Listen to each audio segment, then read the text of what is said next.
అందరికీ నమస్కారం. నేను మీ కొట్టే కావ్య. ఈరోజు మనతో ఉన్నారు 2024 ఎన్నికల్లో ఏపీ యొక్క భవిష్యత్ ఏంటో ముందే నిర్దేశించిన వ్యక్తి. రాష్ట్ర రాజకీయాలనే కాదు, దేశంలో కూడా ఆయనకంటూ ఆ పేరుకి ఒక బ్రాండ్, అసలు పరిచయమే అవసరం లేని వ్యక్తి, AP deputy speaker Shri Raghuramakrishnaraju గారు. సార్ నమస్కారం. నమస్తే అమ్మ కావ్య. సార్, మీ గురించి ఇప్పుడే చెప్పాను, పరిచయమే అవసరం లేని పేరని. మీకంటూ ఏపీలో ఒక ప్రత్యేకమైన ఫ్యాన్ బేస్ కూడా ఉంది.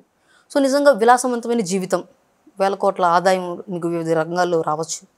అటువంటి జీవితాన్ని వదులుకొని మీరు రాజకీయాన్నే ఎందుకు చూస్ చేసుకున్నారు? రాజకీయంలోకి నేను యాక్సిడెంటల్గా వచ్చా. ఓకే. అంటే మా ఫ్యామిలీ, మా తాతగారు ఇండస్ట్రీలోనే బేసిక్గా ఉన్నప్పటికీ కూడా కొంత రాజకీయాల్లో ఉన్నారు విజయవాడలో.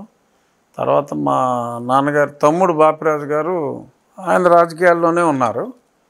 కానీ నాకు అసలు ఒరిజినల్గా రాజకీయాలు పెద్దగా అవగాహన ఉంది తప్ప ఇంట్రెస్ట్ లేదు. బట్ కొన్ని ప్రత్యేక పరిస్థితుల్లో అనుకోకుండా కాలు పెట్టి మళ్ళీ ఇంకా తర్వాత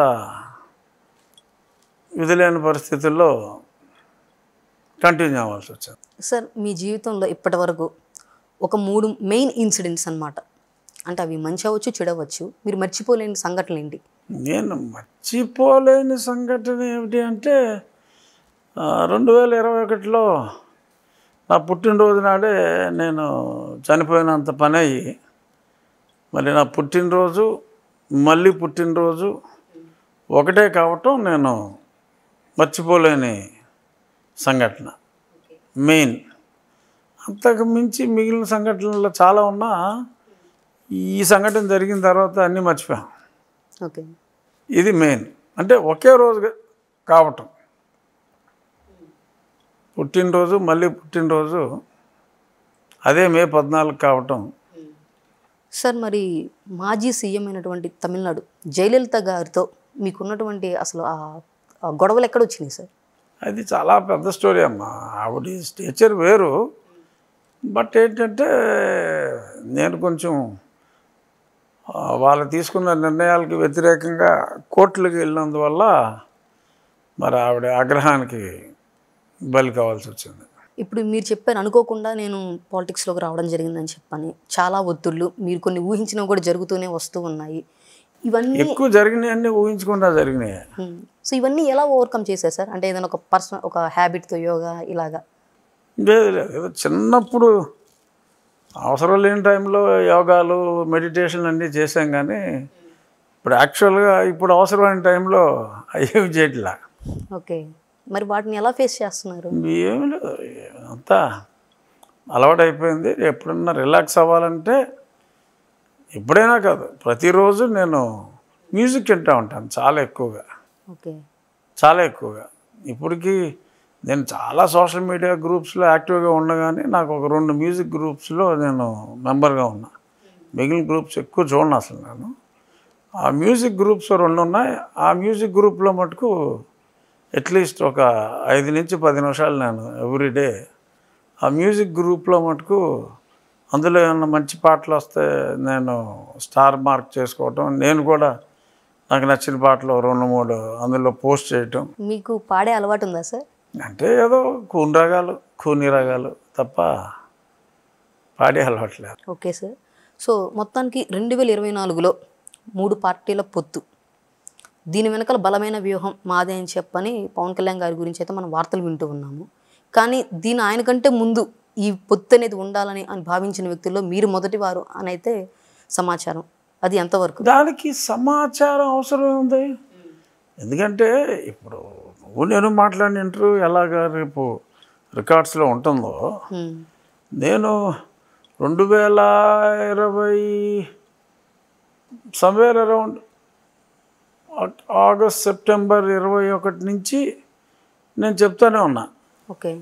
ఈ పార్టీలో, ఈ 3 పార్టీల్లో ఒక పార్టీకి ఇంకో పార్టీకి పొసగని రోజుల నుంచి కూడా అల్టిమేట్గా 3 పార్టీలు కలిసే పోటీ చేస్తాయని చెప్పి, చెయ్యాలి చేస్తాయి అని కూడా చెప్పిన మొట్టమొదటి వ్యక్తిని. ఎన్నికలకి 3 నెలల ముందు వరకు కూడా, ఆర్ రాదర్ 4 నెలల ముందు వరకు కూడా మాట్లాడిన ఏకైక వ్యక్తిని కూడా నేనే. ఉమ్. అదంతా రికార్డు ఉంది అక్కడ, కొన్ని వందల వీడియోలు ఉన్నాయి. సో అంచేత అభిప్రాయాలు అలాంటి అభిప్రాయాలకి భేదాభిప్రాయాలకి తావులేదు. అంత బలంగా మాట్లాడినవాడు ఒక్కడే, నేను ఒక్కనే. అంత బలంగా ఎందుకు కోరుకున్నారు సార్? ఒకటి, అది అవసరం. ఉమ్. రెండు, నాకుండే నెట్వర్క్ నాకు ఉంటుంది కాబట్టి, ఓకే. నేను చేయవలసిన నెట్వర్క్ కూడా నేను ఎంతో కొంత చేసున్నాను కాబట్టి అంత ధైర్యంగా చెప్పగలిగా. ఇప్పుడు మీరు ఎంపీగా చేశారు, ప్రస్తుతం ఎమ్మెల్యేగాను, అటు డిప్యూటీ స్పీకర్గా కూడా ఉన్నారు. వీటిలో ఏది మీకు కంఫర్టబుల్గా సంతృప్తినిచ్చింది? అంటే ఏ హోదా? రెండు ఒకదానికి కూడా సంబంధం లేదు. ఉమ్. అది డిఫరెంట్ బాల్ గేమ్, ఇది డిఫరెంట్ బాల్ గేమ్. ఉమ్. ఎంపీ అంటే అది పరిధి ఎక్కువ, అంటే ఏరియా వైజ్ పరిధి ఎక్కువ. కాన్స్టిట్యున్సీలో చేయవలసిన పని డెఫినెట్గా తక్కువ. బట్ పార్లమెంట్లో పని ఎక్కువ ఉంటుంది. ఎందుకంటే పార్లమెంటు అసెంబ్లీ 10 దినాల్లాగా సంవత్సరానికి 40 రోజులు అలా కాదు, ఇంచుమించు 100 రోజుల దాకా ఉంటుంది. ప్రతి వారం కమిటీ మీటింగ్ ఒకటైనా ఉంటుంది, పార్లమెంటరీ కమిటీ మీటింగ్స్.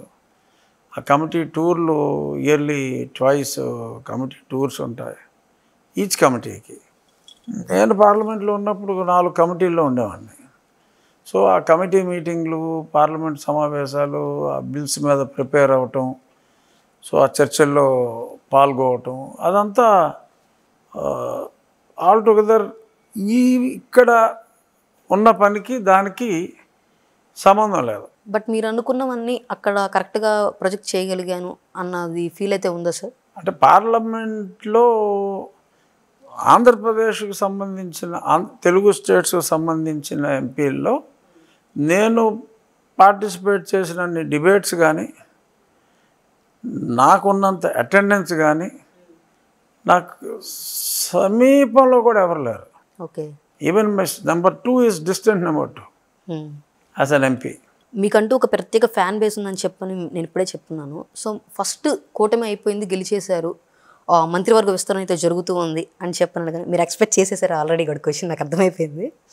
సో అందరూ రఘురామకృష్ణరాజు గారికి ఏ మంత్రిత్వ శాఖ ఇస్తున్నారు అన్న దాని మీద చాలా ఫోకస్ చేశారు. నిజంగా మీరు కూడా అనుకున్నారా లేదా? ఒకవేళ ఇస్తే ఏది తీసుకోవాలని మీరు అప్పుడు రెడీగా ఉన్నారు? అంటే ఏది తీసుకోవాలి అనే అంత దూరపు ఆలోచన లేదు, కానీ ఇవ్వరు అని అయితే అనుకోలే. ఓకే. లేదని చెప్పాలి కదా, ఇవ్వరు అని అయితే అనుకోలే. ఇస్తారన్న ఎక్స్పెక్టేషన్ ఉంది. అది లీస్ట్ ఎక్స్పెక్టేషన్.